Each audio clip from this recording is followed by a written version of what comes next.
At Arizona State University, we've made online education better, smarter, and more personalized so you can go further in your aspiring field. I decided to pursue medicine once I realized that ASU did have the online program for biological sciences. You're still required to learn the same curriculum. You're still being tested on the same content that anyone would be tested on in person. The comprehensiveness of the program prepared me so well for medical school. Explore over 300 programs at asuonline.asu.edu. This is Wheel Bearings. I'm Dan Roth from Forbes. I'm Rebecca Lindland from Rebecca Drives. And I'm Sam Abu-Al-Samad from Guidehouse Insights. Welcome to episode 169. We're going to jump into what we're driving. So, Rebecca, what are you driving? So I had the 2020 Lexus RX450hL, which basically means it's the, really the iconic Lexus RX, but this one has the hybrid engine in it, and it also has 3 rows. So my particular version was a 6-passenger. I believe it's also available as a 7-passenger. Like most 3 rows. 7 in quotes. 7 in quotes, or 6, exactly. For that matter. Those are the grandkids' seats because that's the demo who buys these. Exactly. No, you're absolutely right. And so this one has a 3.5-liter engine, 308 horsepower, V6 engine. It's got the hybrid drive, which is good. It has a CVT, which is, the typical kind of whiny ones. This had all-wheel drive in it. One of the things that first struck me is just, it was it has this gorgeous, deep, nori green color that's absolutely beautiful, especially here in New England against the fall colors. So, it's still a really nice looking vehicle. The design of it is, I can't say it's timeless, but it is. I think they've done a nice job on, keeping that look. It's kind of unmistakable. Well, they've kept it in production long enough that it will eventually be timeless. Now it's just old. It's been around a long time, hasn't it? I'm trying to be nice here. Yeah. Well, this one actually had like 9,000 miles on it, which is forever in the media press fleet. So yeah, this one's been on the road for a while, but I actually like that because then it's kind of broken in a little bit and it's a little bit more realistic, as we always try and do, because sometimes our experiences are not as realistic because the cars are brand new that we're getting. So overall, as typical Lexus, it's safe, it's secure, it's reliable. It's not particularly exciting, which always calls... So you're saying this isn't an LC?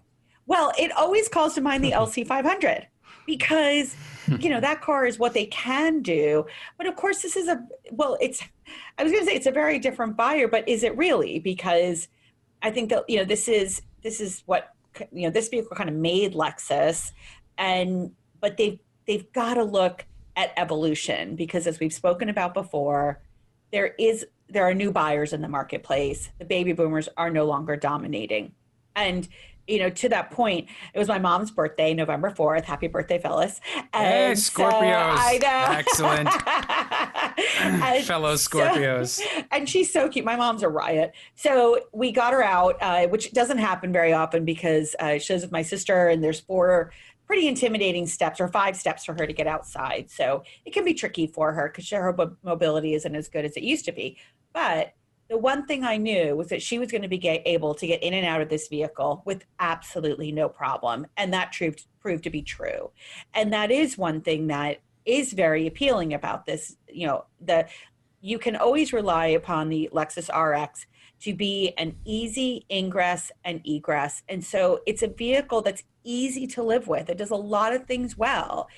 It is not the most exciting vehicle on the road today, but it's not intended to be. And that's not what this buyer is looking for. So I will say I was a little disappointed because it is a hybrid, as I mentioned. The fuel economy is rated for 29 city, 28 highway, 29 combined. I got 25.5, which I was a little disappointed about. And I was trying to think back. Well, you are a lead foot. Well, I was trying to think back on, I actually did quite a bit of highway driving, but I also did quite a bit of in-town driving. My average miles per hour was only 21. So I wasn't that much of a lead foot. So, it was kind of disappointing. I would have certainly expected to be higher up, especially because this model starts at 56,000, and then it's got all sorts of fun, good things to it that brings it. Does it start at 56 because the is that the long wheelbase that makes it? Because I think it's both the hybrid and the long wheelbase. Yeah, because I think you can get the shorter one for less. Yes, actually, for what it's worth, I think the wheelbase is actually the same on both. It's just the body that's longer. You're right. The wheelbase is the same, and then they've made the body longer. Yes, so they've taken down. I think, but you're right. I mean, the RX450 starts at about 50, right? But the actual, so they've taken, as I mentioned, because this vehicle's been in the fleet for a while, Lexus only has the 2021 up on their site now. But just looking at cars.com, they have it that it's actually only a 6-seat, which I'm not sure if that's the only way that it's available for the hybrid, but it's got captain's chairs in the middle. Yeah. And so it's got captain's chairs in the middle and then 2 seats in the back. And also keep in mind, if you're ever wondering how many, if you're car shopping, just look at the number of seat belts, because that will really tell you how many people you can fit. So if you're looking at a 3-row vehicle, count the seat belts.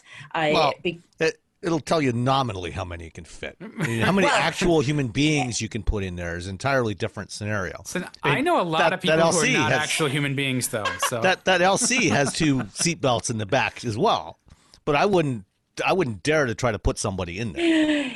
Of course not. But my point is that sometimes they have a cup holder in the middle, and so like the back in the 3rd row of this, there are cup holders and armrests. Like, it's distinctly not designed. You're never going to put 3 people in there. But you can just glance real quick and say, is that cup holder, are they permanent? Are they in place? Or does it actually have 3 seat belts? That's my point. It's just a quick look. No, that's a good point. Just a little tip. So, again, this thing is fully loaded. It's got heated and cooled seats. It's got all sorts of good things to it, all sorts of safety features, of course. This one was dolled up with a $3,000 navigation system, which again was, one of the things. So Sam and I were talking about this before we went on the air. So Lexus added Android Auto and Apple CarPlay for 2020, but I could have sworn that I could not get Android Auto to work in this vehicle. And frankly, I didn't try very hard because a lot of Lexus and Toyota didn't have Android Auto available. But then when I was doing more research and looking at it, it was actually supposed to be available.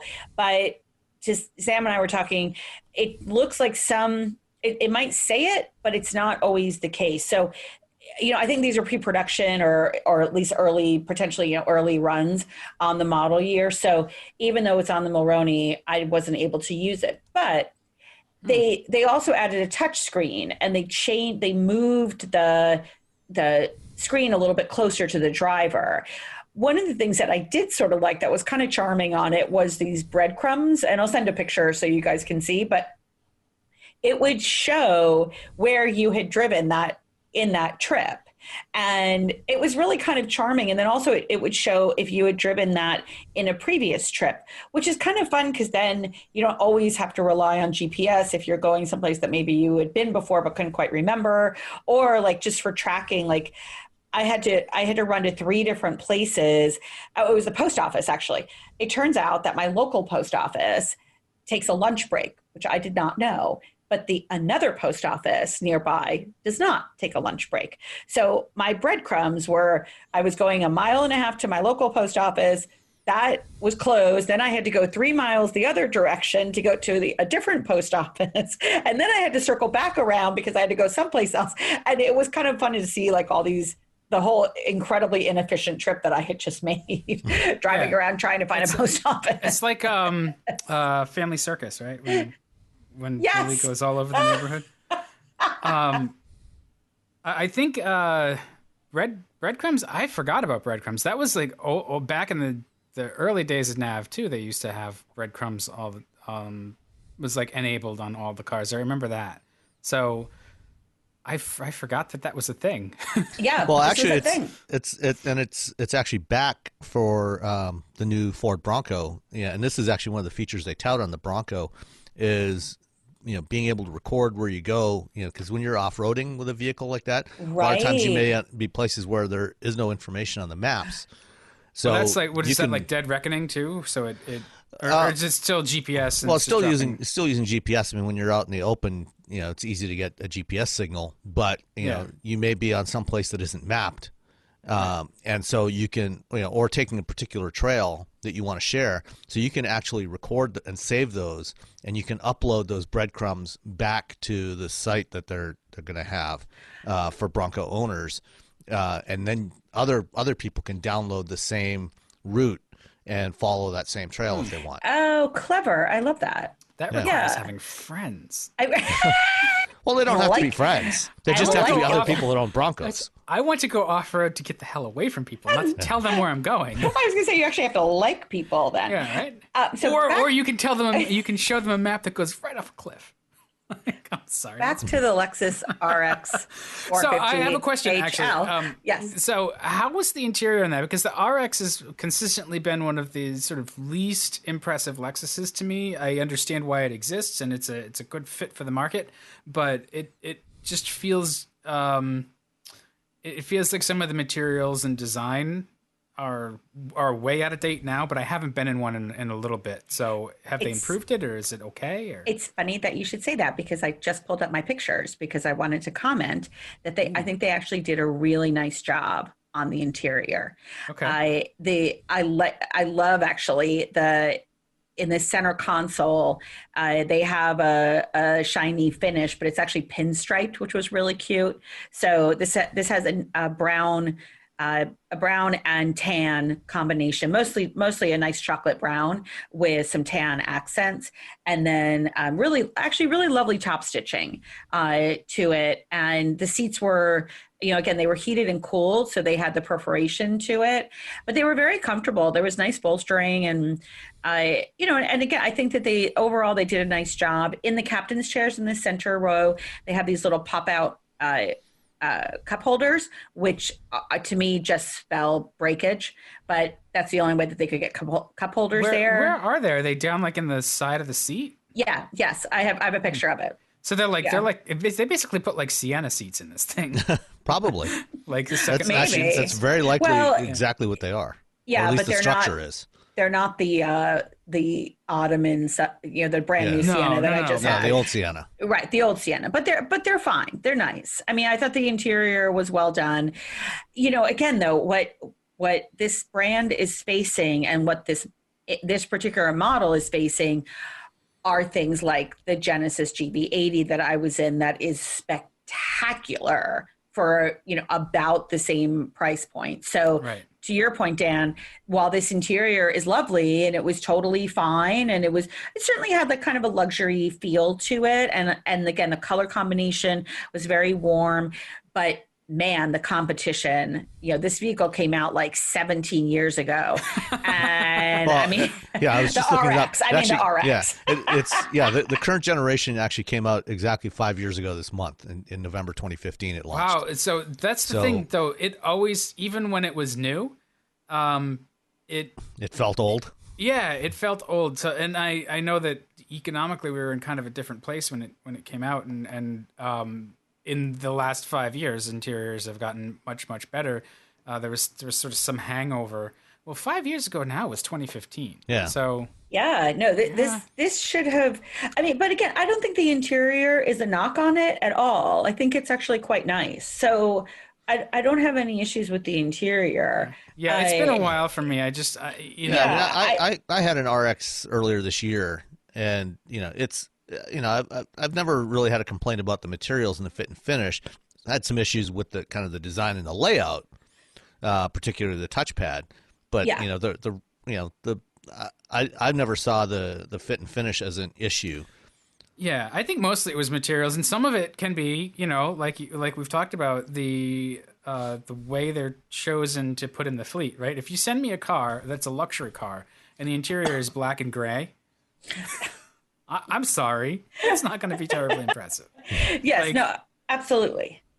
Yeah, but I think so. I think that the interior is I think it's actually very nice. I love this color combination. I mean, I love that sort of warm, cozy feel. Yeah, and Lexus does when they do it, they do a nice luxury interior. So they do. I think it's very nice. I mean, I'll link to some pictures and such, but the competition, that's really the problem that I see for this vehicle is there is so much competition out there that, is it really something special anymore? I don't know. There is a lot of room in the back with the back seats, the third row folded down, because it has a longer wheelbase that I will tell you, if. No, actually the wheelbase is the same. I'm sorry, a longer body. See, I got you guys all screwed up. I know. It's 4.5 inches longer. I was looking so it the up while you were body, talking. Yeah. the body is longer. So I will say that if you're in a position where, you primarily just carry two people in the second row, so if most of the time you have four people in your vehicle, then and you want some extra storage with the possibility of using a third row if needed, I would probably spring for the L. If you never carry more than four people and you don't need more storage, then just go for the regular length. But that the L does give you more versatility to it because that third row folds totally flat too. So if you like to go to estate sales and stuff like that or antique shops, yes, and you need that extra bit of cargo space back there, or even road tripping. If you're going on a road trip, having some extra room, especially if you've got a couple of kids. Yes. Younger kids, put the kids in the second row. And, when you've got young kids, there's always a whole bunch of additional stuff that you have to take wherever you go. Nice catch. Yeah. That's not the word I use for it, but it's the thing though, like, and this is one of those sort of problems that we have, not just with the RX, it's just with sort of these middleweight three rows, is that third row is always going to be kind of tight. Absolutely. And because they've done the captain's chairs, so it's more comfortable in the second row. So day to day, it's probably more comfortable, and it's more comfortable for how most people are going to use it. But it's only one more person than sort of a two-row RX, right? Because the two-row RX is going to have a bench in the back, so you get five people. This is six people. They may be that extra couple, the extra folks in the third row might be a little more comfortable than a three across situation. But I guess I don't know. I'd have to try it because I am fun size, so I fit in those third rows. Well, but legroom and stuff might be different.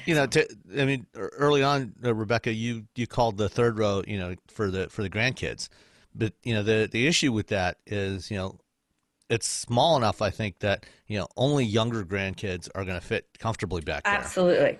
So teenagers are not going to be comfortable in that third row, but those younger kids, they need to be in booster seats. So if you've got to get young kids into booster seats in that third row, kind of defeats the purpose. No, you're right. Because, and again, looking at my pictures,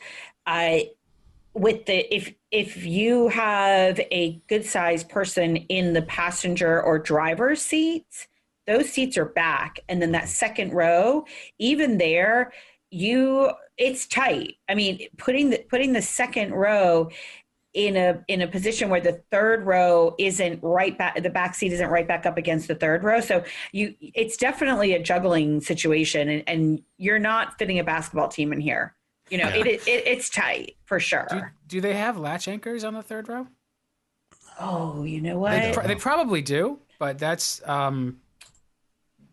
that's one of the things that I ran into on some cars is, a lot of cars, at least back when I was using latch anchors for the kids, a lot of cars only had two across in the back seat. Some cars were wide enough to do three across, but not most. So yeah, I'll look it up and see. That's a good question. Yeah, for what it's worth, as we said, this car is in the 5th year of its product life cycle. I would guess 2021 is probably going to be the last year. I think by this time next year, we will probably see a new generation RX, and I wouldn't be the least bit surprised if, because really this 3-row version was kind of an afterthought for Lexus. It was not there. Yes. It came in mid-cycle, and I wouldn't be surprised if they do a proper 3-row crossover next year. And because, in fact, they've shown, I think last year or the year before, they had a 3-row crossover concept. I forget what it was called. But I would be shocked if we don't see Lexus do a proper 3-row crossover, closer in size to something like the GV80 or, the Audi Q7, or something like that, that actually fits, people in that third row, or, the Cadillac XT6 is another good example. And then, have the standard 2-row and then something with a longer wheelbase to accommodate that third row of seats. Yes, I agree. I think, but again, looking at, there's plenty of different versions of this vehicle. It does start at about 45,000. Sorry, it just went away. I touched my screen and it. Yeah, I think you're right. Like 46. Something like that, 45,070 for the RX350, and that is the original. That's the original. It's original recipe. Size. Yes, exactly, exactly. So I think overall, the car is very good. There's you've got a Lexus in there. It's going to keep its value. It's going to behave. It's going to do a lot of things really well. But the challenge is that there are really good choices out there, and that to me, it's no longer just sort of rinse and repeat of buy an RX and then buy another one and then another one. There's so many good vehicles out there in this class that it's definitely facing a lot of competition, but you're not going to be unhappy with it. I think it's, if you love Lexus and this is the brand for you and the dealership's convenient and and all the service is convenient, then by all means, you're never going to go wrong buying this vehicle. But there are more exciting opportunities and choices out there, I think. So knowing what you just had the new Sienna a little while ago, right? And you've Yes. had the revised Highlander. And I think did you try the Venza too? I did try the Venza, and I don't know if I've spoken about it. Yeah. I love that little Venza. So I think that's where Toyota and Lexus are headed. I realize I just picked out 3 Toyota models, but looking at the improvements from those, does that sort of portend well for the RX when they, because I think Sam's right. I think that this one is like no more updates unless we absolutely have to. We're coming out with a new one. Yeah. super soon. I think the biggest challenge for the Lexus brand is demographics. They are the brand of baby boomers, and baby boomers are getting older. And it's one of the reasons I brought up my mom was because this was something that she could very comfortably get in and out of. And so, if she was 10 years younger and still driving, I would put her in something like this. The NX is another good option, I think, for people that maybe want a little bit smaller vehicle. But I feel like the biggest challenge for Lexus is simply staying relevant to younger consumers. They've never really pitched to Gen X, and millennials grew up in them. So it's on some level, it's sort of the Buick of the millennials. So yeah. So I think that's their biggest challenge, really. As we've talked about before, the cars are good. They make a good product, but it's just the brand. The brand itself has not been able to evolve to include younger cohorts. And I think that's one of their biggest challenges. I'm sure they're working on it. I'd be really curious to see where they think they might go because, absolutely, as a member of Gen X, I'm not buying a Lexus unless it's like an original first couple generations LS400, or, if I were interested in the RX, because I think the RX really defined its category 20 years ago. Absolutely. That first RX was a touchstone. Absolutely. I'd go for one of those.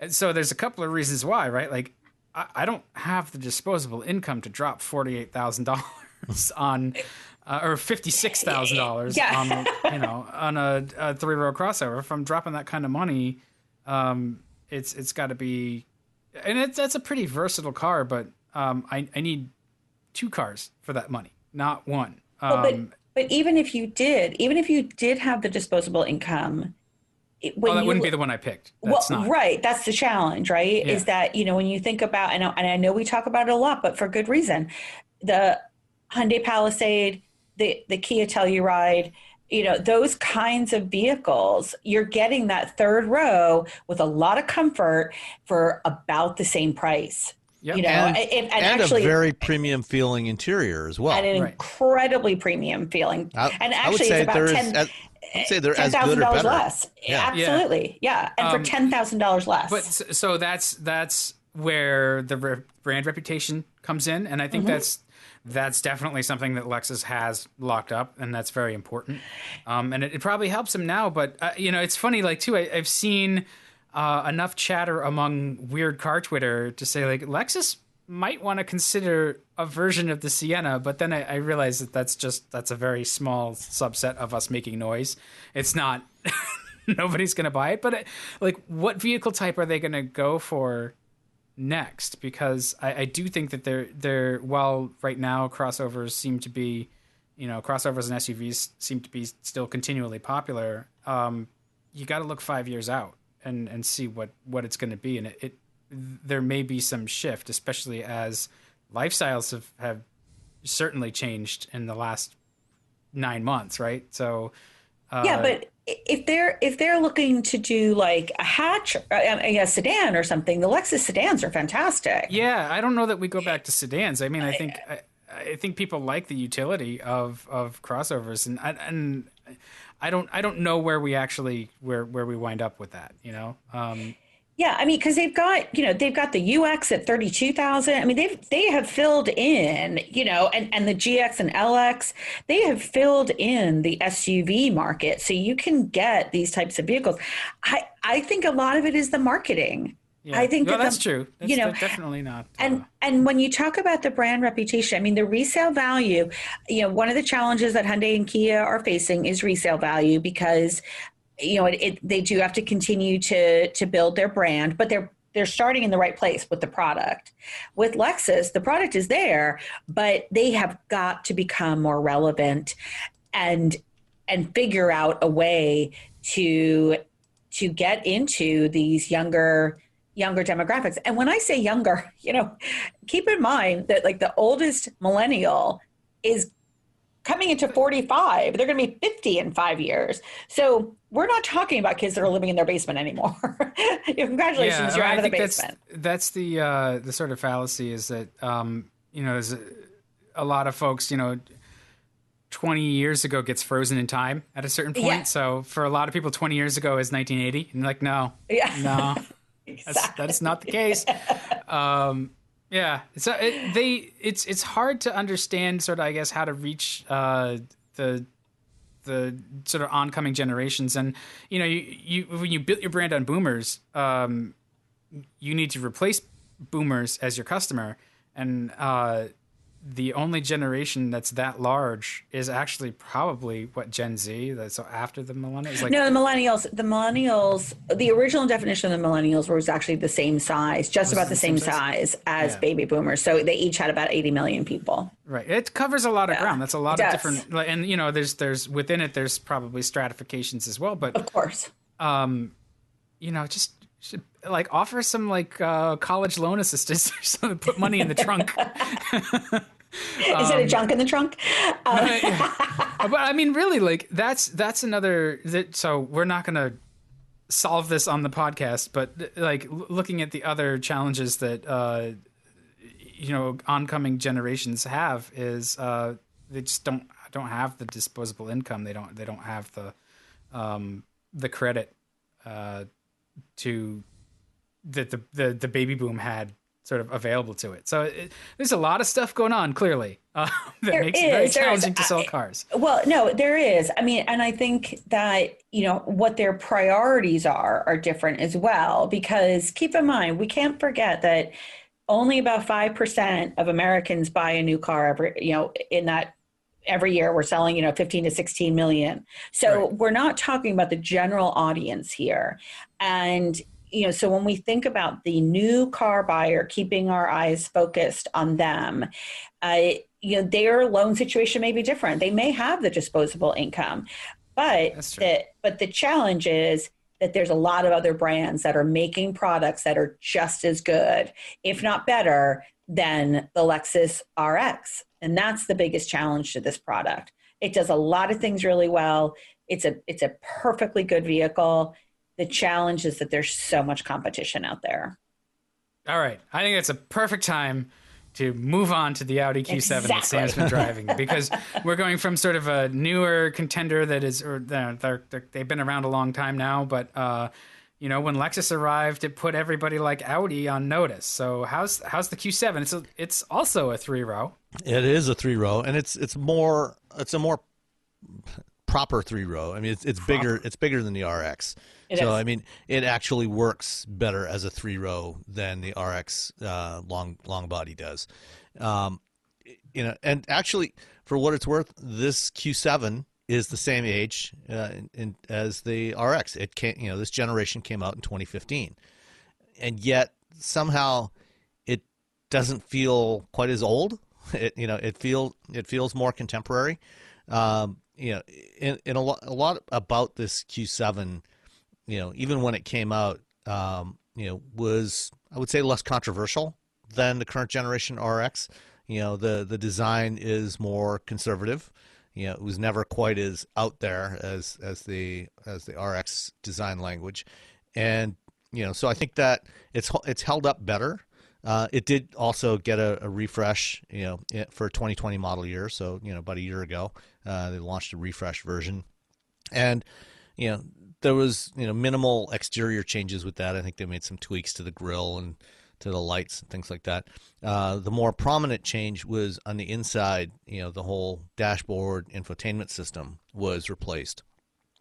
So they ditched the Audi rotary, the rotary MMI controller, and replaced it with a dual touchscreen setup. So it's the same configuration that you'll find in the current generation Audi A6, A7, A8, and also in the e-tron, where you've got two touchscreens. The upper touchscreen is kind of your information screen. That's where you've got nav and interface to the audio system, the media controls, and then down below, the lower touchscreen has some of the climate control stuff, seats, some of the more in-depth stuff, beyond what's available with physical switches.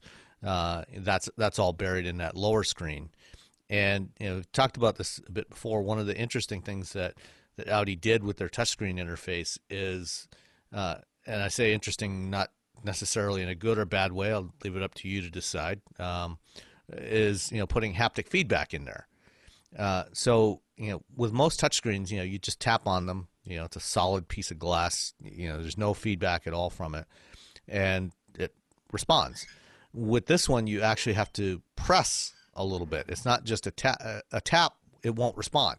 You actually have to press on the touch targets more affirmatively than you normally would with a touch screen, and then you do get a haptic feedback. When it's recognized your signal. It's not a hard press, but it does take a little more pressure than you typically would with a touch screen, and I'm not.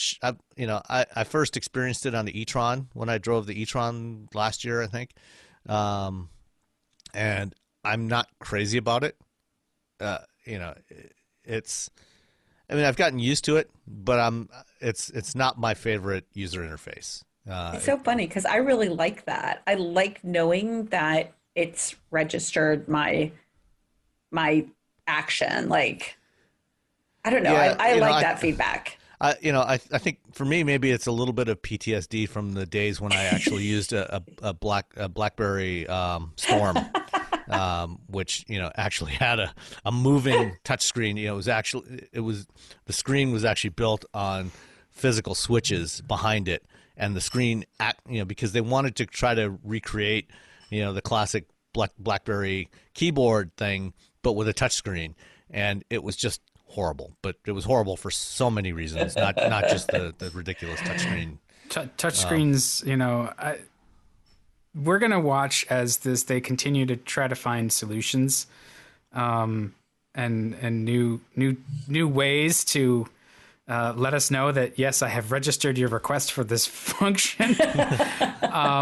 So the haptic feedback's not bad. The problem still is that you have to divert your attention to it. And yeah, you still have to look at the screen to hit a touch target, which with a physical control you don't. How are the touch targets? Are they large? Like that's one of the things that I've actually seen is that they've figured out like we need to actually take stuff off the screen to make the touch targets bigger. Yes. And I think it's Volkswagen. Maybe it senses your finger and it actually zooms it up as your finger comes close. In some cases, it does that. But the interface itself is fine. It's attractive. The touch targets are large. They've spread things out so you're less likely to hit the wrong thing. So you don't have to be as precise as you might have been in the past. So that's a good thing. So they're working through that, and I think they're starting to get a handle on that. But I'm not sure that that the haptic feedback is necessary. Plus, it's also somewhat inconsistent. If you're using Android Auto or Apple CarPlay, when you're in those interfaces, there is no haptic feedback. So there, you just tap and it responds. So you only get the haptic feedback when you're in the native Audi interface. So there's that inconsistency there, which I think is, because I kept wanting to, when I went into Android Auto, I kept wanting to press harder than I needed to, and there was no response from it. It did what it was supposed to do, but it didn't move the screen. So there's that. I think if you're going to do something like the haptic feedback, make it consistent. Figure out a way to make it consistent across the board. But I think I'm sorry. No, I said just rather than keeping it to your native interface. I think that we're finding more and more of that issue, though, and we'll get into this in the next week with that. When you're interacting with Android Auto or Apple CarPlay, what native features are still available and what goes away. Mm-hmm. And, I think that's an evolution that we're going through as well. But what's interesting to me too, is that how much time we continue to spend on the interface, and rather than the driving dynamics, which when I had the Q7, I thought that it was a little bit almost stodgy, a little heavy. I didn't, even if I put it in dynamic mode, but it's just interesting to me that so much of our time, has to be devoted to these infotainment and interactions because they dominate the ownership experience. Yeah. Did the Q7 you drove, was it the 2-liter or the 3-liter? I had the 3-liter. The 45 TFSI or the 55 TFSI? I had the 55. I had the 3-liter V6. Okay. Did you have one set of numbers that doesn't make any sense, or another set of numbers that doesn't make any sense? Exactly. So you're right. You're right about the driving dynamics. This is by no means a lightweight vehicle. The 4-cylinder, the 2-liter turbo 4-cylinder. That one weighs 4,784 pounds, and the V6 is almost just shy of 5,100 pounds curb weight, which is a lot of mass to be pulling around. Granted, the twin turbo V6, 335 horsepower, 369 foot-pounds of torque. It's it's a powerful engine. It's and got 7,700 pounds of towing capacity. Yeah, and so towing is not an issue. Yeah. But there's a lot of mass you're moving around. So even in dynamic mode, this doesn't feel like a sport SUV. Everything is very deliberate. It does it well. It's the body's well controlled. I think the ride quality is really good. It's good damping and everything. Steering's a bit on the light side, even in dynamic mode. It's not set up that way. But then again, if you want something like that, they also offer the SQ7, which is got a more sporting feel to it. Although I think really if you want something like that, you're probably better off with something like the S7 or the S6 as an alternative. But it does have a more spacious third row. It's not a huge third row. I mean, we're not talking like suburban style seating in the back there, but it does have a usable third row, and plenty of cargo space. Overall, the size of the vehicle I think is a reasonable size for a 3-row SUV. It's not overly huge. It's relatively easy to park, and it's generally a very pleasant vehicle to drive. However, it's not an inexpensive vehicle to drive. The one I had, was fairly loaded up. It was the Prestige package with the 20-inch wheels, run flat tires. Actually, this one had the optional 21-inch wheel package. So the Prestige comes with 20s. The one I drove had the 21s as optional, which even with those, and I think that may have contributed somewhat to that kind of heavy feel to it, because it didn't really seem to impact the ride quality very much, but having those big wheels does add unsprung mass and just tends to make a vehicle feel less responsive. And bottom line price on this thing came to $75,290, including the $995 destination charge. I mean, that's terrible, but it's not that terrible. No, it's actually bad. It's not bad. 75,000. Yeah, 75,000. Because mine was 86,000. Oh shit! You must have gotten like the sort of press fleet special, like the Prestige Plus with the white leather and like the way nobody would ever spec it, but it's gorgeous. Yeah. So you can also get a GV80 at around this price point as well. The high-end GV80, is in that $76,000 price range, and they're similar in size. And Genesis, they list the Q7 as one of the competitive set for the GV80, along with the X5 and a couple of others.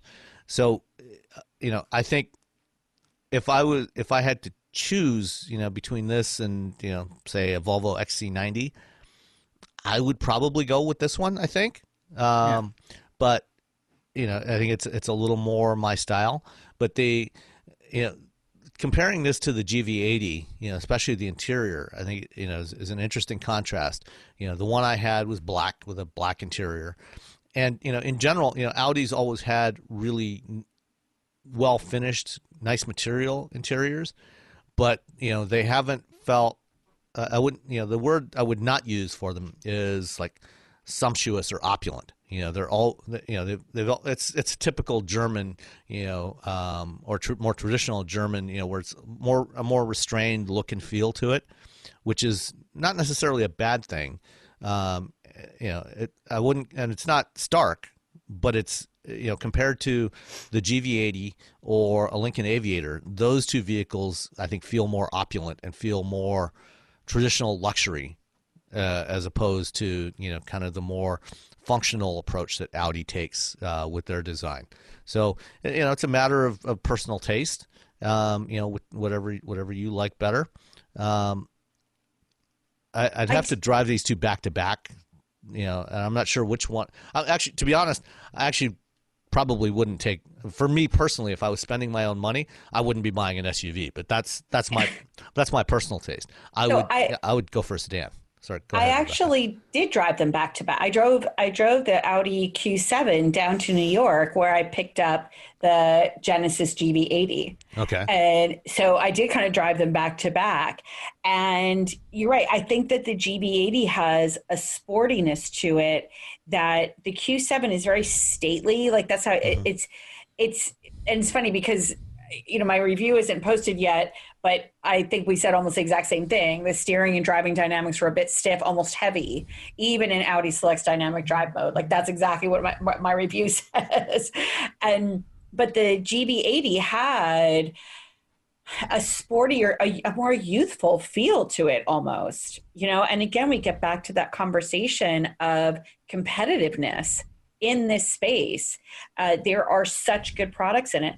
I did find, I like Audi's setup from the interior standpoint. They've done a nice matte feel wood to it. I don't know if it's officially open pore or not, but I think that there's a bit of an austerity, but at the same time, a luxurious, it's a sporty, luxurious feel, I think, in the Q7. It's just that the driving dynamics don't necessarily reflect that. I had a camel colored, I always think of a baseball glove. Like it's that baseball glove sort of, color to it. And again, the seats were really well done, very, very comfortable. So, huge sunroof. I loved the enormous sunroof in that. And it's sort of that, this is, I would say, almost durable, timeless design, like the Q7, like the RX is. It hasn't changed a lot. It hasn't evolved a lot over time. But the GB80 that thing is sexy. Like from an exterior standpoint, it's sexy. Yeah, I mean the GV80, the new Genesis design language is definitely much more out there, and it's a very different kind of feel to it. And for what it's worth, the GV80 is a little more powerful. It's got about 40 more horsepower than the Audi does. And depending on which, I'm just looking at the specs right now, for an all-wheel drive GV80, it's actually about the same weight, depending on the configuration, or the trim level. It ranges from 4,900 to 5,100 pounds for a 7-passenger, for a 3-row version. So it's almost identical in that respect, but they did give it a little bit more. It feels lighter on its feet, I would say. Right. But the 4-cylinder GB80 was also really, really good, because I drove the 4-cylinder one way to the brake stop and then the V6 back. And, it was just really good. Again, I always caution people, you may run into issues with the resale value, but if you lease, then that's not as much of a concern. It is somewhat, but. And, if you're someone like me that tends to keep vehicles for a long time, if you keep your vehicles for 7 to 10 years, resale value is not as big an issue. Right. But a lot of luxury people don't. Yeah. But they also tend to lease anyway. I think, exactly. I think for BMW, I think they've said, like 90% of their U.S. quote unquote sales are actually leases. Right. Yeah. Well, I mean, I think that's, that mitigates the risk in both owning expensive, complex European luxury vehicles, and also at least for the first owner. What are you saying, Dan? But no, I'm just getting back to that brand perception gap, right? Yeah. So Audi, BMW, Mercedes, Volvo, they're all pretty well established. You know what you're going to get. They're premium lines, but Genesis is still establishing itself. If you're a lease customer, that sort of removes one of those barriers. Like, well, am I going to get stuck with a lemon? It's sort of a new, untested brand. Not saying that any of that is accurate for Genesis, but those are concerns on the buyer level, especially when you're spending $80,000 on a car. Even if you have the bucks, you are careful with them. Exactly. So leasing, if it's a sort of parity across the cost from one brand to the other, hey, you got it for 3 years, 2 years, and then if it sucks, okay. Or if it's great, you'll get another, like that sort of removes some of that uncertainty. So it can be a really good way for them to establish themselves. So I think that's why it's been frustrating to watch Genesis make these really good sedans that haven't done a thing, because that's not what people are buying. It's like, absolutely. You guys need to get that GV80 out there. If Well, you want to establish and the the brand. and the dealership model and all those, Genesis has tripped over itself a lot in the launch, which is unfortunate, because I think the products, as you're absolutely right, the GV80 needed to come out a year ago, but it's here now, and they're doing a lot of good things, and I think as the word gets out, even more so, because I think that amongst the automotive community, it is known that the G70, 80, and even the 90 are all really, really good products, but they are sedans. Yeah. Yeah, and I think that's absolutely what it is. Like, everything that Genesis is making is really well done. They just need to make sure they're making what customers are buying. Yep. So they're getting there. So Sam, what else about the Q7? Not much. I mean, it's a good luxury 3-row SUV. I think I've said all that needs to be said. They in Europe they do offer a version with a plug-in hybrid powertrain, which is not available in North America. But I think it's, if you're looking for something in this class, I think it's absolutely worth considering. But also take a really hard look at that GV80 when they start showing up in dealers near you, because I think that's an excellent alternative. And like so many other segments now, there are a plethora of amazing choices. That it's hard to make a really bad choice, and it comes down to what do you like the look of, and kind of like what do you like the feel of. Drive them and see, because there are variations. As we said, this one's got a little more stately feel to it than the GV80, which feels a little more sporty. And then you've got things like the Lincoln Aviator, and there's other stuff coming to market as well. So but you've got lots of options, and this is a good one. Yeah. All right. Well, when you're looking to save money, I've been in the Hyundai Venue. And it's a really good, cheap little hatchback. And I know that they're positioning it as a crossover or compact SUV or something like. Fine, if that's what you need to do to sleep at night. But it's just a little hatchback, and there's nothing wrong with that. It's great. There's a lot of value in it. The one that I drove was the SEL, so it had the sunroof and all the accessories and climate control and the Hyundai infotainment. It's pretty good, and it's delightful. I was impressed with it. It's not as refined as maybe some other choices. It was about $23,000 all in, which is, I think, that's a really good price for something that's got the tech that you want, and it's got a lot of the ADAS stuff as well, with dynamic cruise control and all of the sort of safety minders and lane centering and that stuff. So it had those features are moving down market, which is good because they're helpful. At the very least, sort of forward collision mitigation, forward collision warning has proven. I think the insurance industry will tell you, like, we like that. It stops us having to pay out. I think we're probably split on how it looks. It's a little awkward and funky looking in a way that's not as charming as like the Hyundai. I mean the Kona.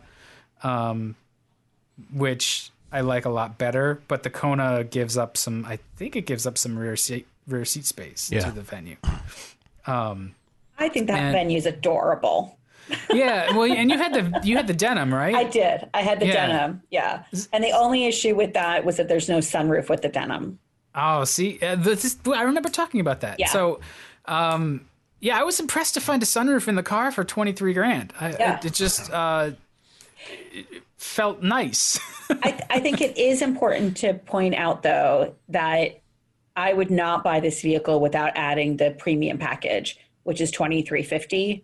That's the heated front seats, the LED headlights, the daytime running lights. Yours probably must have had it. Mine had all of that. Yeah, proximity key with push button start, the 8-inch color touchscreen, Blue Link connected car, heated outside mirrors, and power sunroof. Yeah, so that. I think that from a safety standpoint, especially if it's a younger driver, I think that this is really some of these things are important to add. Yeah, and I think that's actually a big factor into how pleasant and sort of impressive the experience was, and because otherwise, it's a $19,000 vehicle, which is okay. That's a great price, but you really, I think you do benefit from those things. At the very least, the LED headlights, which are excellent, and that's that's something that I think a lot of people overlook. But these had great. They were nice and bright. They had a great beam pattern. They had auto high beams and stuff. So again, like, you're getting those features that had been the sort of realm of luxury cars not too long ago, and it's moving back down into everyday cars, and they're helpful. It's useful. It's one less thing for, especially like you point out, like a new driver to have to worry about it. It's sort of taking care of some of that stuff for you. Yeah, and we've talked about this before. This is one of my pet peeves is the proximity key. The idea that you can open your car and get safely into your car without having to dig out your keys, especially for women at night, or anybody really, but it's a convenience thing. But I do feel very strongly about not having, we're distracted enough on our phones without then having to require to get into the vehicle with a key. So that's what this premium package also does. Yeah, man, I think it's totally worth it. And it's a really good functional vehicle that you're gonna use pretty much every aspect of it.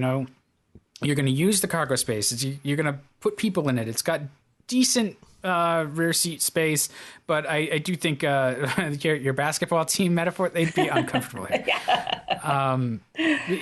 But for people of lesser stature, it's not bad. A parent and kids, or a bunch of younger folks, it's okay. But Jake, he and I were playing in it, and he's 6'1", and he fit very comfortably in it. Yeah, so he really. No, he was primarily in the front seat. Right. Yeah, the front seat I think is great, but when you get that backseat legroom. Yeah, because the roof slopes back down a little bit in the back too. But that's, not every car can be a long wheelbase car, Right. Exactly.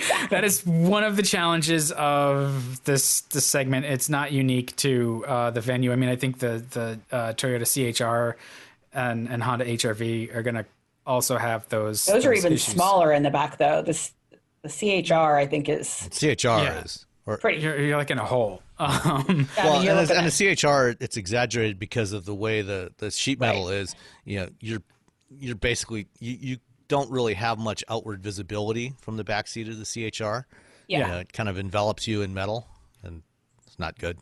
Yeah, yeah. So I think that one of the things that I liked about it, and it's not that the Venue is a throwback, but it has all of those high points that made these cars, I keep wanting to say like a small hatch, because that's really what it is. But it had all of the throwbacks, or all of the high points that made those cars so popular in their time as well. Good visibility, easy to load, good cargo space, has a lot of features, a lot of value, and it drives pretty well. It doesn't feel premium. When you or as refined maybe as some other cars in its class, but it's not offensive or coarse. It just there's some noise from the road. There's some engine note. There's a little bit of sort of you can hear this. It's not like rattles or clunks or anything, but this. The suspension is working on stuff. Yeah. But it goes down the road with a little bit of verve. It feels good to drive. It lets you know what's going on. So I was impressed. A lot of cars are they have some sort of numb steering, or you don't really know what's going on with the chassis when you get into the middle of a turn and stuff. No, this was actually fun to drive and fling around a little bit. So. It really did. It warms my heart that we still have cars that are like good basic cars that you can still enjoy yourself without having to buy like the sport model or anything. So it's a simple car, and I think it delights with simple pleasures. Oh, I like that. So let me ask you a question here. Okay, so 23,000, at 19,000, for the base Venue, I think it's a no brainer. At 23,000 for an SEL, you're now encroaching on the price range for the Kona, and the Kona SEL starts at 22.2, not including delivery, so 23 roughly with delivery, and for $23,000 for a Kona SEL versus a Venue SEL, which one do you choose? Me personally, I pick the Kona, but I don't think that there's anything wrong with the Venue. I just like the Kona's style better, and they both are about as friendly to drive. I don't think that there's a huge gap there. I think so. One question that I have, looking at the Hyundai chart of available vehicles, it says the Venue has snow mode, but the Kona has all-wheel drive. And I'm Yeah, just wondering what the snow mode is just, it's a different mode of the traction control and stability it's just control. a snow mode can help the driver to drive more effectively on slippery roads such as snowy or muddy. And then all-wheel drive, it says just available and doesn't explain it. So I'm just curious. I mean, that I think could be a deciding factor. The Venue is front-wheel drive only. So there's no all-wheel drive available in the Venue. Okay. Whereas but they tweak is the traction control. Yeah. So typically snow mode, when you don't have all-wheel drive, it starts you off in a higher gear when you're starting from a stop, so that you limit the torque at the wheels, so it keeps wheel spin down. And it probably, these days with electronic throttles, it probably smooths out some of those inputs as well. Gives, backs off on the how aggressively it give you throttle opening and stuff. So it can be helpful. I had snow mode in my S60s that I didn't use all the time.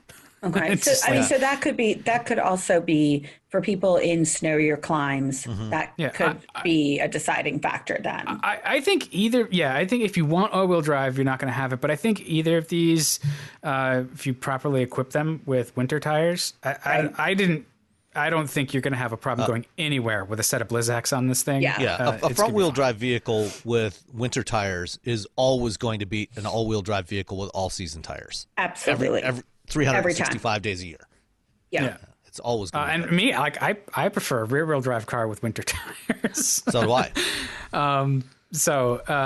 You learned how to drive in those conditions, but I think honestly, it's just that's maybe the biggest differentiator, right, between the Kona and the Venue is the all-wheel drive availability and the sort of the attitude that they portray. Yeah, but, and there's a big difference in horsepower too. Yeah, the Kona is much more powerful. Yeah, 147 horsepower with the base 2-liter in the Kona versus 116, I think. 121. 2021 for the Venue. I mean, you had to work it, but I didn't feel like it was down on power. I did when I was getting on like on ramps and stuff. We have Eisenhower era highways here. So, actually, they may be pre-Eisenhower era. So we have tight on ramps in some spots, and so you just put the pedal all the way down and you wait and you watch the mirrors and you merge. And it's fine because it didn't have any problem keeping up or merging or any of those things. I think we're very used to a lot of power. It was fine. It was plenty. It still got 30 plus miles per gallon, even though it gets caned like that. So that's the trade-off, right? Do you want big power or do you want decent economy? And you have to plan a little in some situations. And it's fine. I think that I wound up playing with the drive modes a little bit. I was wishing for an economy mode, because usually I find that when I put cars in economy mode, it backs off a little bit, and it's a smoother driving experience. So you don't get the head snapping back and stuff, where they're sometimes, especially with cars with small engines, they make them feel very eager. Yeah. Like you could chill. Okay. You could relax. I just want to coast right now. That's all. So I did miss that a little bit. Sport mode was interesting to fiddle with. It basically just holds revs higher and doesn't, it makes more noise. Yeah, it doesn't really do much else, which is fine, I guess, if revving the engine is sporty to you. The Venue, because of its form and its price versus its equipment level, it's really, really competitive. You can decide whether you like the way it looks or not, and Yeah, I think it's charming, and I think for that price, it's really good. And again, you have to weigh the pros and cons. Look, but I certainly would look at the Kona as well. But if that pricing pushes you just a little bit over, where, I certainly remember being in that position where it's like, what, an extra $50 or $75 or $100 a month is going to make a difference for me, then I think that the Venue is a really, really good option. And I think it's absolutely charming. I love the way it looks. Yeah. And, among these low end crossovers, like the Nissan Kicks, the Venue, the CHR, I think the Venue is probably my favorite of the three. Yeah. I like the Buick Encore as well, the GX in particular, but again, it's a lot more money. They're in a completely different segment. You start to get into a lot more money. And so at this like 23 and lower, I think that this is a really, really competitive vehicle. Yeah. Yeah. I absolutely think it's well positioned. Yeah. Yeah. And I see quite a bit of them. I mean, I see quite a few Konas as well. I think also, if you're really into a tight spot, I think that the Venue is a little bit smaller too. It's taller and it's shorter and taller. So if you are in fact in an urban environment, and we ever get back to the previous time where parking was at a premium, that could be an issue again as well. Yeah, looking at the October sales report from Hyundai, through the end of October, they sold 13,500 Konas versus 13,500 Venues versus 59,300 Konas.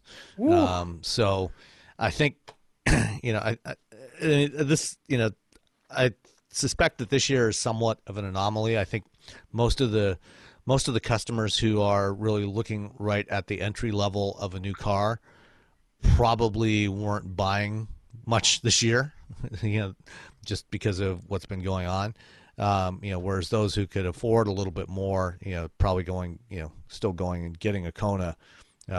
So I think, maybe 2021 will be a better tell as to its real popularity. And sometimes too that they play around with production and availability. Mm-hmm. They want to push a certain vehicle also, but yeah, it'll be interesting. But I think for that price point, I think it's great. Yep, I agree. All right, let's move on. We got some topics to hit up. We talked about cars for a while. These weekend podcasts, we get relaxed. We just coffee going. Yeah. My neighbor's cat surprisingly stopped by right at my deck, really? Which was why I was distracted for a moment earlier. She normally is on the back deck. She made a surprise appearance there. Excellent. Do the cats have like their own coffee clutch? They do not. They have a "what the hell are you doing on my property" clutch. They stare at each other from both sides of the window. Exactly. Yeah. And we have fat squirrels here now. I've watched them get fat all over the year. And if I send the dog out, he'll be like a missile. Like sometimes he stands in the window and he's like, "I want to go play with the furry thing." Oh my gosh! Awesome. So let's talk stuff. On our list, we've got the BMW iX story, which yikes. I tried at first because the big story here is the styling was what sort of got everybody talking. Like the fact that it's probably a really good EV, I think is sort of not what everybody focused on. This thing is and to be fair, when BMW revealed this thing earlier this week, they didn't really get into the technology side of it very much. The focus was on design. When they did the reveal on Wednesday of this week, Wednesday morning, the press release is all about BMW iX design. And the iX, for those not familiar with it, this is the production version of what we saw as the iNext concept a couple of years ago. So this is BMW's next EV that they're launching about a year from now, or middle of next year in Europe, and then a few months later in North America. So it's a SUV. It's looks to be roughly the same size as an Audi e-tron, so a two-row crossover, really more tall wagon than SUV, very similar proportions when you look at it in profile to the e-tron.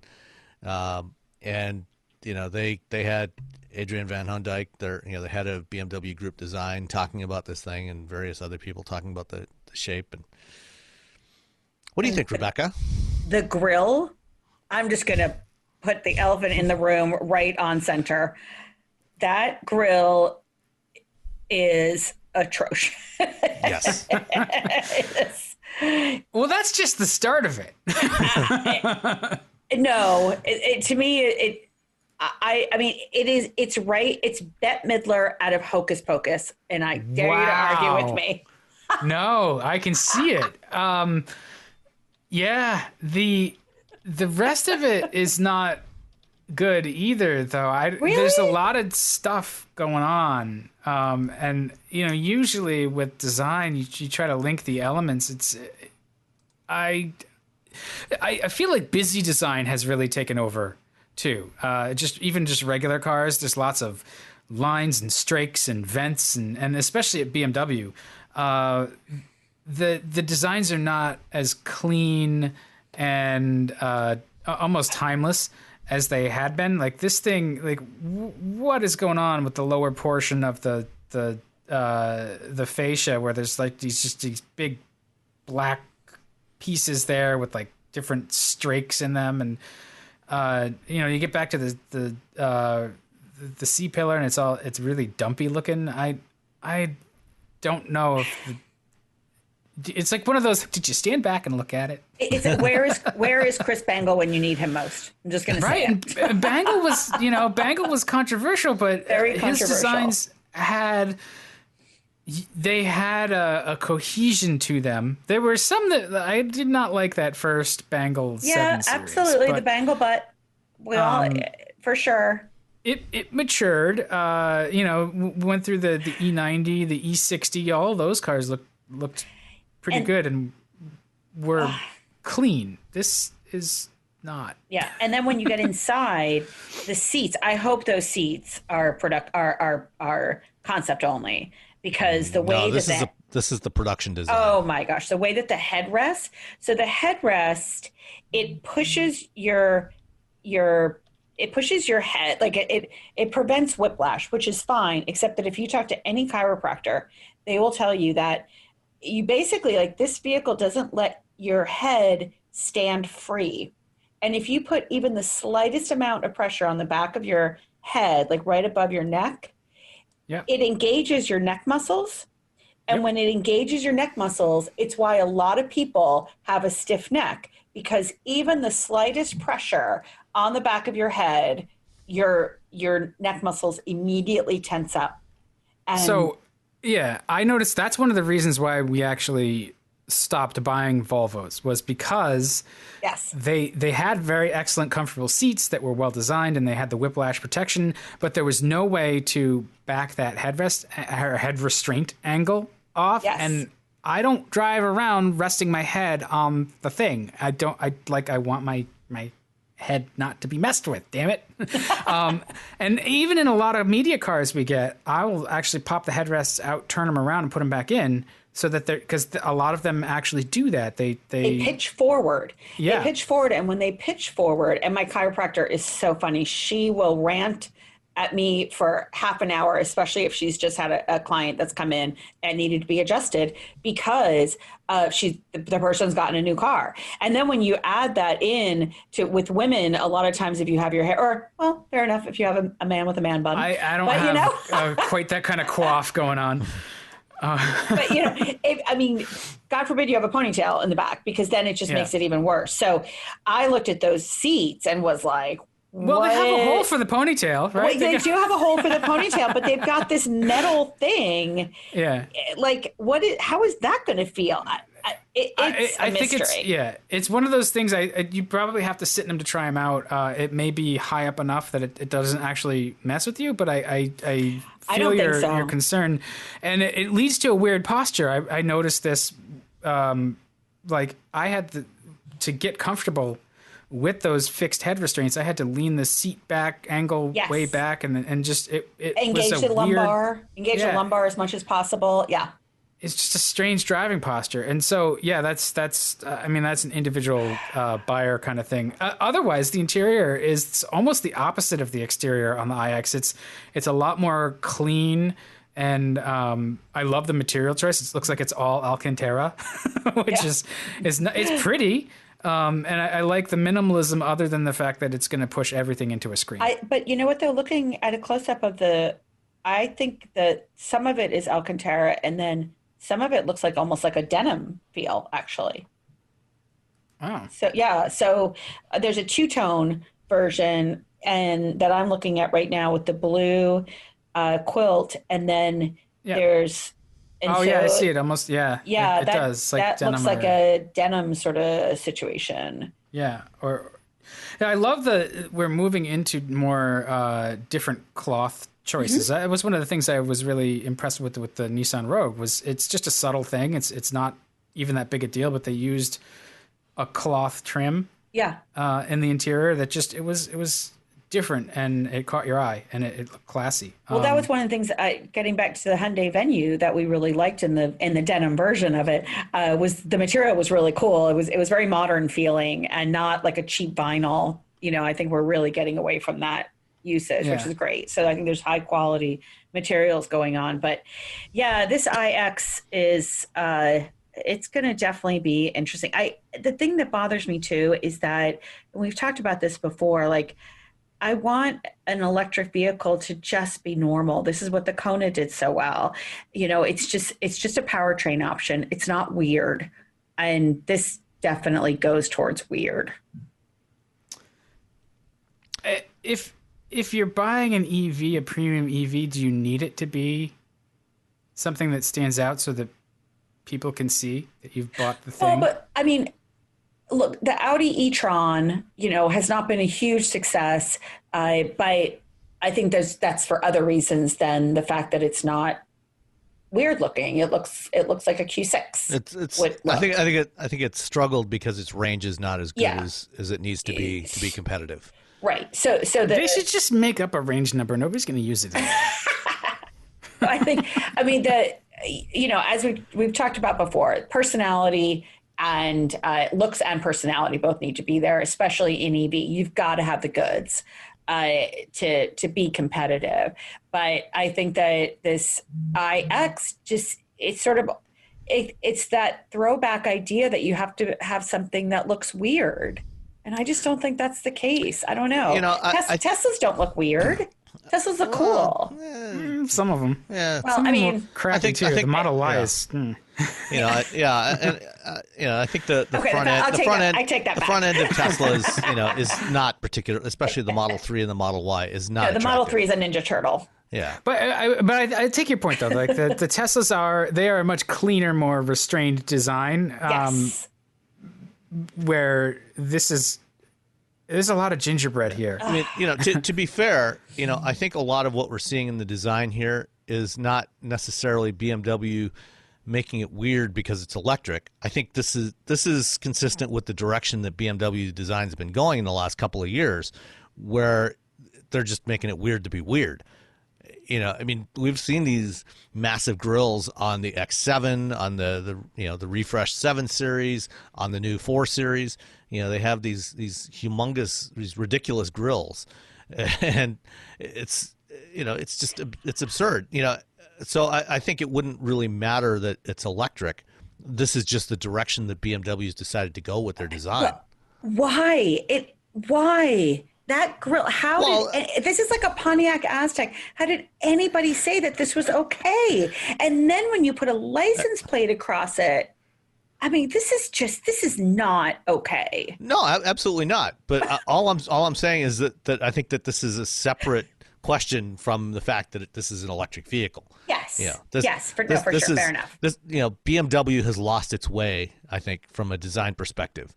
The rest, the sides of the thing, the sides of the iX, I'm actually, I think it's less of an issue than the front end. It's got smoother flanks. It doesn't have some of the sculpting that we've seen on other BMW designs over the last 5 or 10 years. It's more flattened out. And I think they're trying to go for an aero thing here, but it's less offensive than that face is. Yeah, yes. It's just weirdness. There's no. I guess the X3 didn't have it either, but there's really no Hofmeister kink, which is fine. Like, it just was one of those defining BMW things. It looks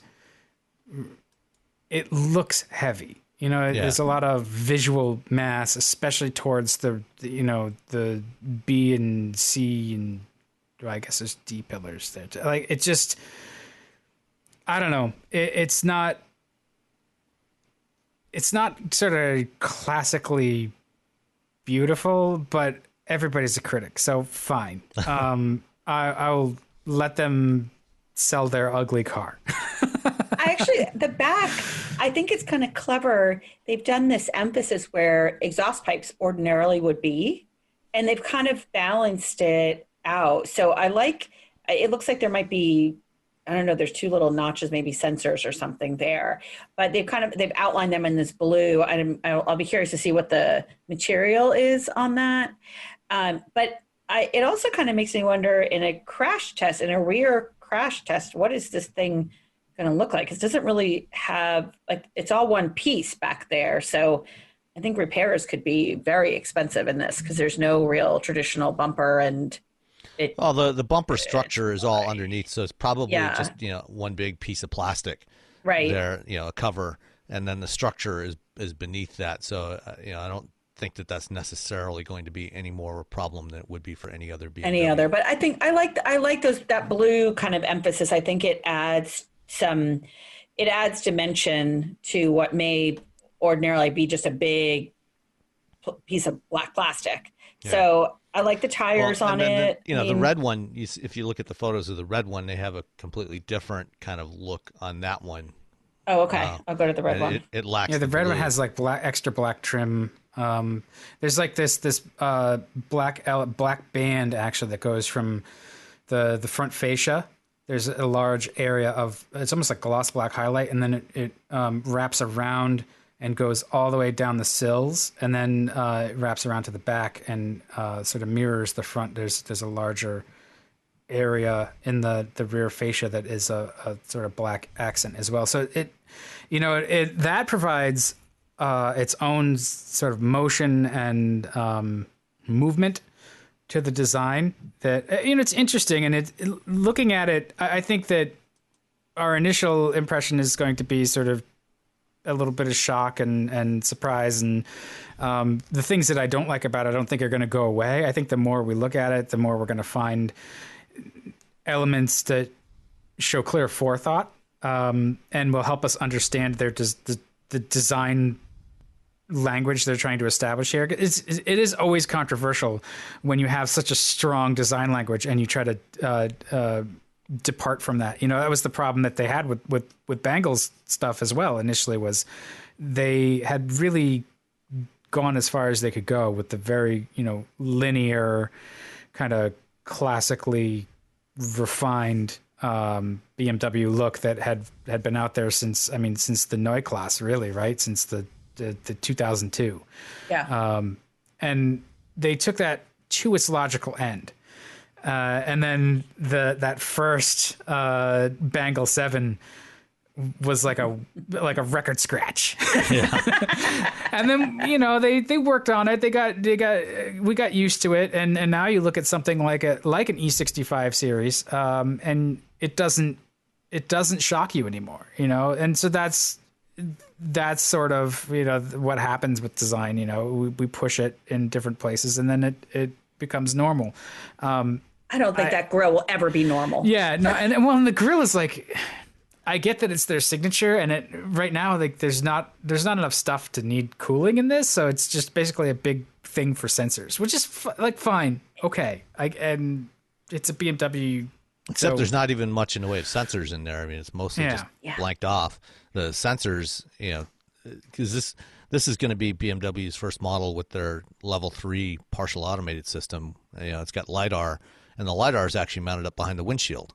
Yeah, well, that's right, because lidar needs that higher sort of line of sight too, right? Well, not necessarily. It depends on what you're doing, but in this particular case, they're mounting it up behind the windshield, and so none of that stuff is going to be out front.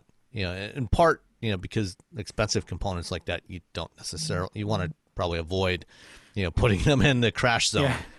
You don't want to make them the thing that gets like banged off the parking berm or something. Exactly. Go ahead.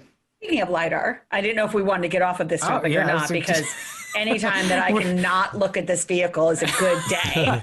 Did you look at the console inside though? The way they've they're trying to out crystal Volvo and redesign the shift quadrant. And I think that the interior is lovely. To your point, I think it's simplistic. They do have a lot of crystal going on. I think it's actually stunning. I think the interior is really, really cool. It has a place for your phone right there. It's an interesting evolution from what they did with the i3, which again was fairly minimalist, and I think they stayed with that with these pure electric vehicles. And the iX there's not going to be a gas or hybrid version of this. It's electric only. This is their new electric platform.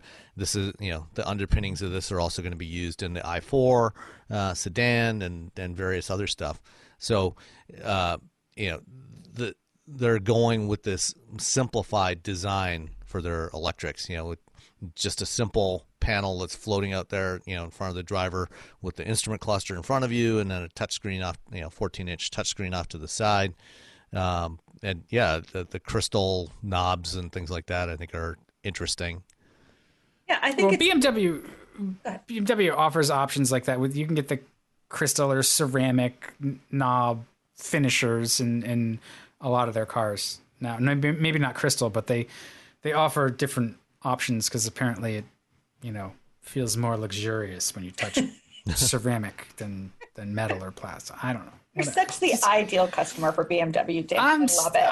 I'm such a skeptic. It's like I look at that and I'm like, well, why? Just give this man an old 2002 Tii and he'll be. I would be all set with a 2002 Tii. Oh my goodness, turbo lag. You can time with a sundial. Jesus. So I think our next topic is actually about lidar, though. Yeah. There's been a number of interesting announcements in recent weeks. For years, everybody's been talking about how lidar is so insanely expensive. Because those first, when we first saw the DARPA challenge cars and the early Google vehicles, they had this spinning bucket on the roof. It looked kind of like a KFC chicken bucket, except the spinning bucket cost $80,000. And everybody's been working diligently over the last decade to try to take that technology, because basically what lidar is, you have a laser that sends out. There's two kinds basically. Most of them use a laser that pulses and measures the time of flight for it to reflect back off of an object. And you scan around the environment around the vehicle, and you've probably seen these point clouds of that's the return. So every time that light pulse from the laser bounces back and hits the detector, that generates another point, and you get this 3D map of the world around you. And those early rotating lidar sensors, the lasers were expensive, the detectors were expensive, and the rotating mechanism was expensive. And now what we're starting to see come to market are solid state lidars that eliminate most, if not all, of the moving parts. This iX, is going to be the first production application from a company called Innoviz, an Israeli startup. Like many of these solid state lidars, theirs uses a MEMS array, a micro electromechanical system. So I don't know if you remember the days of projection TVs, rear projection TVs. DLP. Little mirrors. Yeah.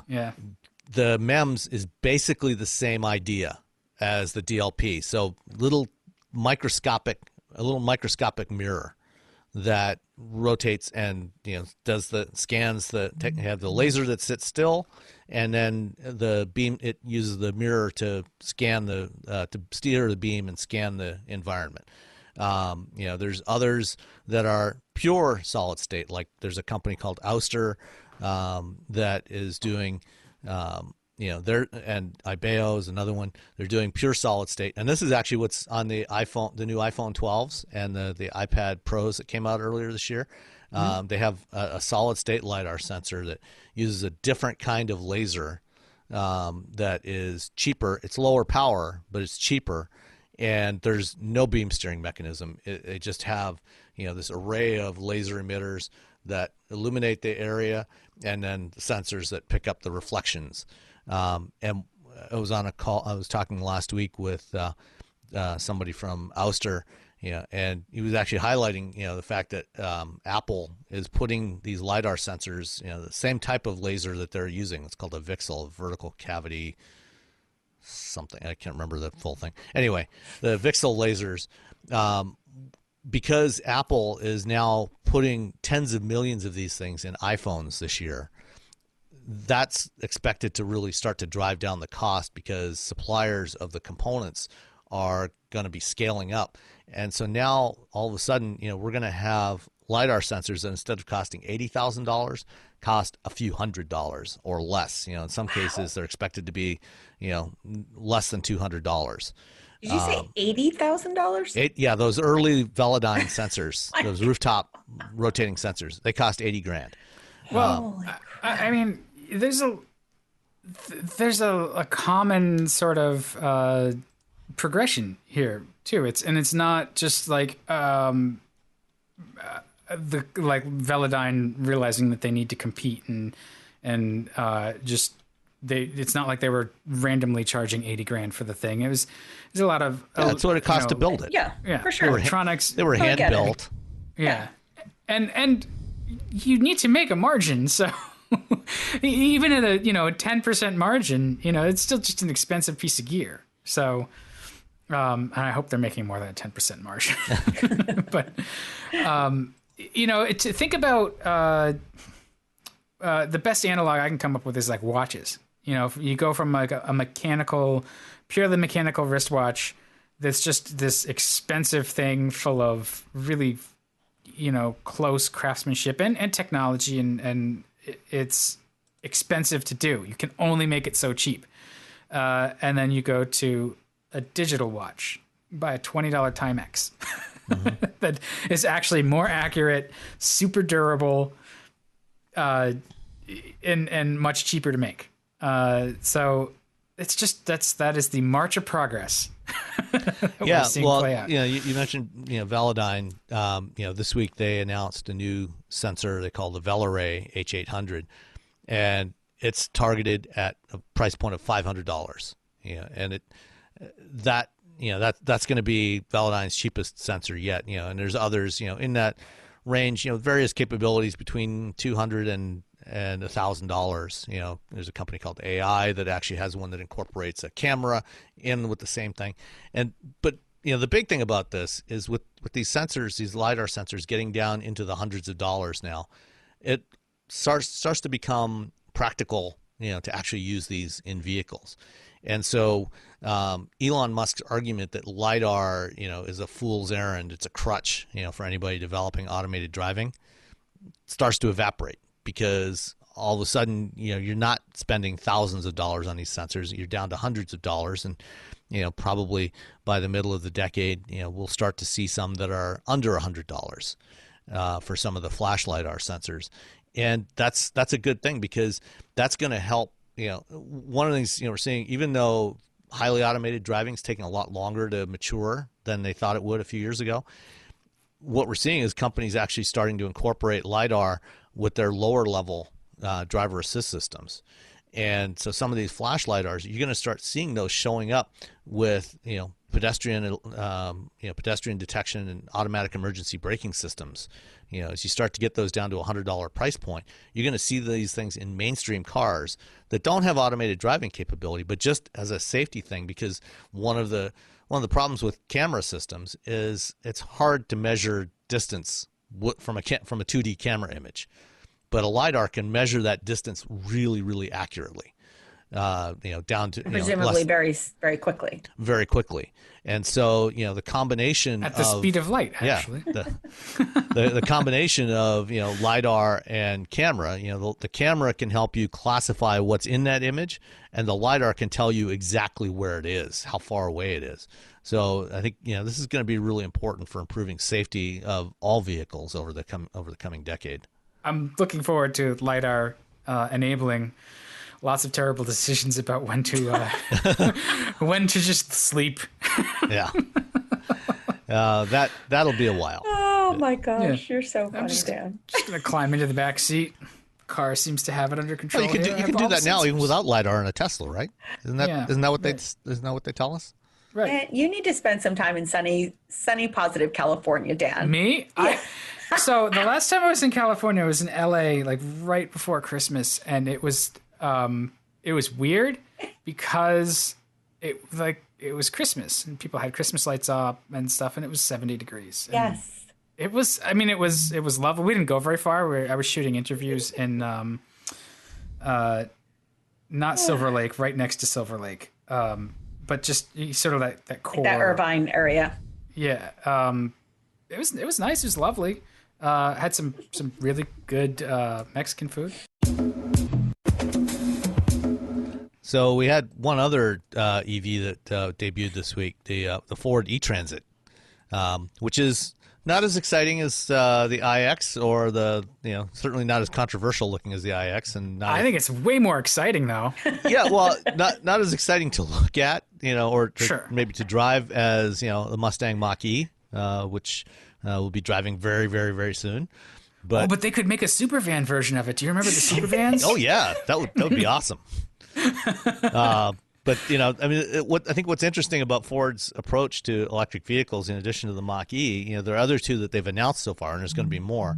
Unlike GM, doing a $115,000 Hummer super pickup, Ford's actually going after customers that could really get value out of an electric vehicle, and so their next one after the Mach-E is going to be the e-Transit, which is their big cargo van, battery electric, 126 mile range, and they said, from one of the things Ford does, in their commercial vehicles, they've got like more than 50% of the commercial vehicle market in the U.S. And the Transit is the best selling cargo van in the world. So they said, from the telematics data that they're able to collect, from their customers, that, the average, or the typical daily use of, Transit is less than 76 miles.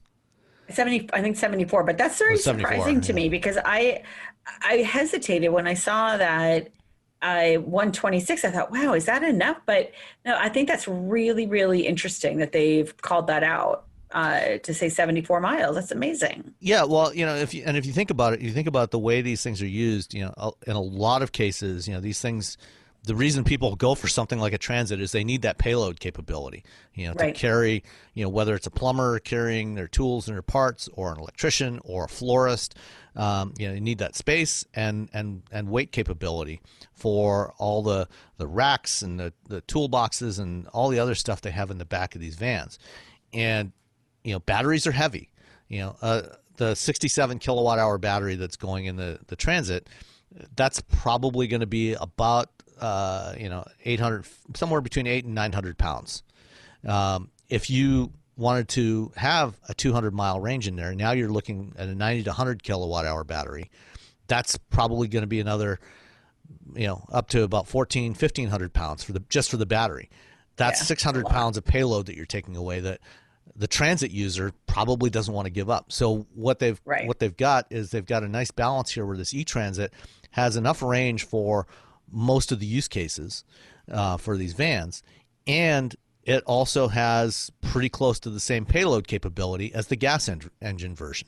So, you're not really sacrificing anything, and you're going to, these customers are going to get a lot lower operating costs, and they'll be able to charge it at night or wherever they are. So I think that it's a really smart choice, because they're not selling these to average consumers. People aren't going to be taking road trips in these things. This is for a different customer, and so they're really tuning it for the customer that is using this vehicle. I love this application. I think it's great. And I think they've done a really nice job with it. It's in 3 different sizes. I mean, one of the things we've talked about before is, like UPS or FedEx, they often, they all return to the same place at night. And so if they can go for a good portion of the day, and even if they can't, even if they need to stop to charge, the high speed charging is, 45 miles in 15 minutes is the estimate. That's a coffee break. you know, and you can recharge for 45 miles. I mean, that's really, some of these numbers are really, really impressive. And so I think this is a fantastic use. It's one of the things that I love about this is it normalizes an electric vehicle. You can, you know, I know this is going to shock people, but I actually do know my FedEx and Amazon delivery guys and UPS guys and my mailman. They all stop for snacks in my little outdoor cooler. But, you know, talking to them, you can talk to your guy or girl about what is it like to drive this thing. And it's that neighborhood effect, you know, that all of a sudden it's like, oh, well, my local or my contractor has shown up with an electric vehicle and I get a chance to talk to him or her about it. I think that's really cool. More of those conversations need to happen to get EVs to the point where people don't think they're weird anymore, that they are just a powertrain alternative. Well, and Ford has been really aggressive about serving their fleet and commercial customers. It looks to me like they stopped at some point and thought to themselves, where are we selling vehicles? Where do we have a strong market? Where do we get repeat customers? And it's definitely in fleets and commercial, and they really serve that market very well. And the attractiveness to a fleet customer who's turning over their vehicles on a regular basis, so they could even lease these without much of an issue. They're going to be less maintenance. You know, you don't have any of the gas engine stuff to maintain. They estimate 40% lower maintenance costs over the life of the vehicle. Right. And your fuel cost. Yeah. Like, your fuel cost is at least, I mean, it's half, right? From what I've sort of seen looking at EV charging costs versus, fueling at the pump, it's about half or less. Yeah. And it also, it shields you from variations in our gas prices. Our gas prices have been pretty low, but they can spike up at any time. You don't know, what world events could happen. Yeah. So. Electricity prices tend to stay a lot more stable. Right. Yeah. So you get a little bit more warning when they go up. Yeah. But yeah, I mean, you could do stuff like, okay, if you pair this together with, a solar installation, all of a sudden, you're becoming very efficient. You do have to invest a little up front, but once you make that transition to an EV fleet, there's a large base, I think, of buyers that will go for these. Yeah. And they're quiet, they're basically silent. I mean, there's a lot. I love this strategy. I think this is fantastic for Ford to do this. Yeah. And as a consumer, it gets the technology out there in the market. It's almost like endurance racing every day. Like, it's going to improve EVs for all of us. Yes, exactly. And Jim Farley, he really recognizes the importance of the commercial vehicle market for Ford. When I interviewed him last year, and I'll include a link to that episode in the show notes for this one. He talked a lot about the importance of commercial vehicles to Ford, broadly, as a whole, as a company, but with electrification and automated driving, why that's a real important target market for Ford. And I think it's a really smart move. Yeah, I love this. I think it's fantastic. We got a couple of quick listener questions. So first one for Dan from Jeff Donsbach. Dan, you don't have a Taycan 4S this week, do you? One blew by me this morning on I-90 North right around the Walmart exit. I thought it was a Panamera coming up in my rearview mirror at first. I bet it was the only one around that realized it was an EV, unmistakably a Porsche. Was that you, Dan? I-190 North around. Okay, so welcome to Leominster. No, that's not me. Unfortunately, I don't get that many Porsches to drive. I would love to drive a Taycan 4S, though. That's a pretty good time. I did finally see one here in Greenwich. Somebody has a white one with black rims. And I actually saw it 3 times in a single day. I was like, oh my gosh. And it's gorgeous. I mean, it's just absolutely fabulous. But clearly they were running the same errands that I was for some reason. Because I think I literally saw it 3 times in one day. Maybe it was your doppelganger. Maybe it was right? Are you evil Rebecca? And there's good Rebecca? No, it was really funny. I was like, wait, that's the same car. So it's stunning on the road. I mean, I went to the event when they were launching it, and it's so cool. It's a great looking vehicle. Yep. All right, from Randy Hyman, in your review of the Audi S5, which was I think about 3 or 4 weeks ago, you speculated that people wouldn't cross-shop them with the Kia Stinger. I'm absolutely cross-shopping them against the Stinger. Love the look of the S5 hatchback, but long-term commitments to a German sports sedan make me nervous. Kia seems like it is competitive on paper, but also seems risky due to perceived quality issues over the long run. Would love to hear your take on side-by-side comparison for long-term ownership of each one. I've always purchased and never leased. Maybe these are better leases. Keep up good work. Thank you, Randy. Any thoughts? Well, it's interesting because this question is very timely because we have talked in this episode about leasing and about Hyundai and Kia. And I don't know that there is reliability issues, though, or quality issues with the new Kia Stinger. I think the Kia's done a really good job of addressing some of those. I don't know that they ever really had them. I mean, they from maybe a long time ago. But They had some early issues. I think if you read some of the long-term tests with some of the magazines on the Stinger. Yeah. Okay. The Stinger had some issues, but they're probably, like you say, resolved a bit. It's certainly going to be cheaper to fix. Oh yeah. Than an Audi S5 over the long term.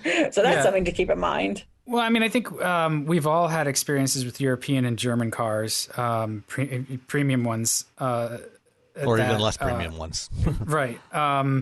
Where, ownership wise, they can be expensive and failure prone. The reputation that Kia is sort of fighting an uphill battle on is that they were just cheap disposable cars, and also they had this reputation for being not good cars or being unreliable. And I don't know that was ever actually accurate. It's just people think that cheap cars are crappy cars, and they're just cheap cars. They have always seemed to be decently reliable. There's been other issues with an inexpensive car, and there's only so much neglect any car will sort of take, and cheap cars tend to get neglected a lot. But the Stinger is still going to have that brand perception to get over, and then the dealer experience. And those are two variables. The brand perception is something you can kind of ignore. The dealer experience is going to vary a lot depending on your particular dealer. The dealer experience and the cost to ownership. So I think that if Randy typically purchases, I do think that a vehicle like the Stinger can rise above the brand perception. Like Subaru is not known for performance cars, but the WRX rises above that. So I think that the Stinger is one of those vehicles that probably will keep its value better than a typical Kia might. Again, just residual value standpoint, maybe my time at KBB makes me very conscious of that. But I think that from the cost of ownership experience, I would certainly look at those two vehicles, and you're going to have a very different cost of ownership experience would be my guess. Yeah. I agree. I think Kia, I wouldn't be too overly concerned about quality issues with Kia. I think if you look at their results, in JD Power over the last several years, they've really come a long way, and they're at or near the top consistently every year, both for their long-term durability and their initial quality. Most new cars have some teething issues early on in the run, and I think that may have been the case with some of the early Stingers. But generally, it's the stuff that's in a Stinger is probably going to be cheaper to fix if it does need fixing over the long haul. And I think as long as you do the necessary maintenance and keep it up, do the upkeep, I wouldn't expect you're going to have any notable problems with a Stinger. And if you like the Stinger, and I certainly do, it's a great car. It's absolutely worth considering. Obviously Kia doesn't have the brand reputation of an Audi, and that's to the positive when it comes to pricing. A Stinger is probably going to cost you a lot less than an S5 Sportback, and that those long-term things, if the repairs that you do have to make, are almost certainly going to be dramatically cheaper from a Kia dealer than they will be from an Audi dealer. Yep, absolutely. your hourly labor rate's likely to be less. Yeah. Yeah. At least. Yeah. For sure. Yeah. I mean, I don't know if you're buying new or used. It's definitely not going to hang on to its residual value like the Audi will. So that works in your favor and that you can get a better deal, but it also sort of works against you if you're looking to hang on to any kind of resale value. If you just want to use it up and wear it out, it doesn't matter. So just buy for, what's a good deal and what's going to be a good car. I quite liked the Stinger. I liked the G70 better, but I liked the Stinger.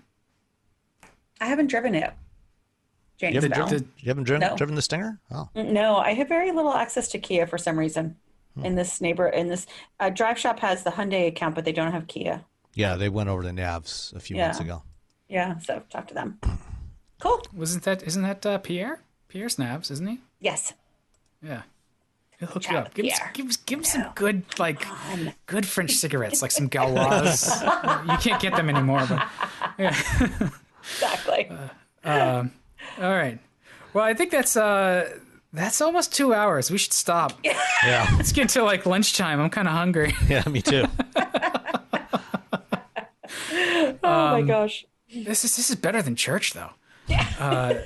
For a Sunday morning podcast. So thanks everybody for listening. You know where to find us. We launched a Patreon. We're working on putting all kinds of that stuff together. So there's more coming. What I would really love to hear is sort of feedback about what kind of extras you might be interested in. Like if we were to do a video, you could see my lovely bedhead today, but you can't. So if that's something that's intriguing, the sort of uncut episodes or something, let us know what you might be interested in us doing and offering for the Patreon, and we'll get it underway so that we can all roll around in filthy lucre. So yeah, hit us up at feedback@wheelbearings.media, and otherwise we'll see you next time. All right, Thanks, bye. everyone. Bye.